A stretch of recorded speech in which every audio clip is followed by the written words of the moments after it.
Rock band Bush returns with its sixth studio album this fall. Here to talk about Man on the Run and his upcoming guest stint on The Voice is Gavin Rossdale. Gavin, great to have you here. Thanks for having me. Last time we met, it was 9 or 10 years ago. A couple of weeks ago. Yeah, just a couple.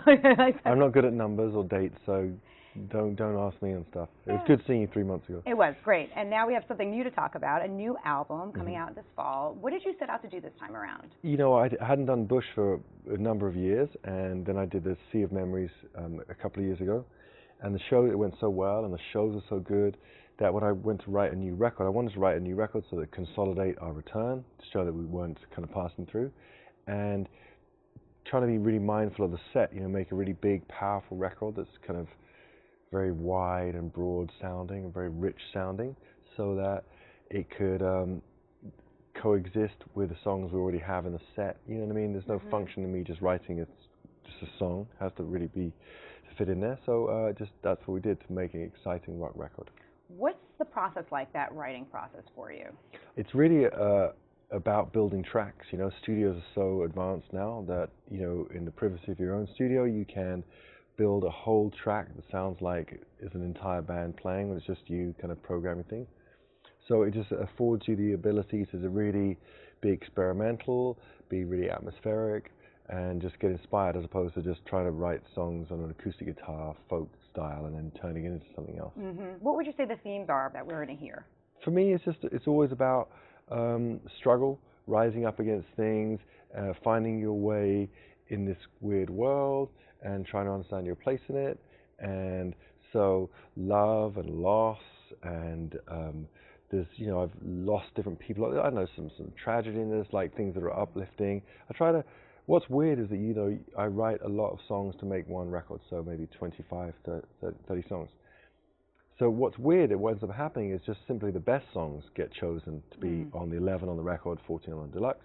So you can't, so I got to work retrospectively to tell you what the themes are, because I go, oh, that theme is not even in there anymore. So you know, for me, I hope again it's a cross section of the songs that I wrote, and everybody takes meanings from the songs. I don't really like to over-labor the point of a meaning, because, as you know, like, as soon as a song is in the universe, it belongs to you. It doesn't even belong to the person that wrote it. So I don't know. It should mean something to some people. You took a little break for a little while from Bush, and then you guys came back in 2010, 2011, released the album. It did really well. #1 rock single. Was there any hesitation to kind of come back and put out this new record? Or did you know for sure, this is it, we're going to do it? On this record, no, I really wanted to consolidate, as I say, what we'd done, and so great seeing people again, and now moving into that rarefied space of having a real career where you get a generational thing. I get people say, oh, my older brother played you when I was growing up, but I was like 7. I never thought I'd come to see you. Or even wider gaps, you get, you know, kids whose fathers were really into the band, and you become multi-generational, which I learned about first when being on tour with U2, with Institute, with the band that we met when you interviewed me on about that band. And I see all these people outside with the placards, and they loved you since '85, and I'd be like, whoa, I'm sure they don't want to see the actual number, you know. But you see the generations, and in a way that's just is the most incredible gift, because it's the gift of a career, and it's that you're sticking around. So for me to still be making music now and still have, you know, get interviewed by you, it's great. That's great. Oh, well, that's nice to hear. It's 20 years since you released the debut album with Bush. Not to date us at all. What are you going to do? I know, it's a fact, all right? Do you remember the moment where you said, okay, we made it, this is the moment? Well, the first show that we did on tour was we played CBGB's here before it was John Vivada's store. And there's been such an incredible history of bands there who played for, you know, Patti Smith, Television, or whatever, all the people, you know, the Ramones. So to even be playing at that venue was like such a thrill for us.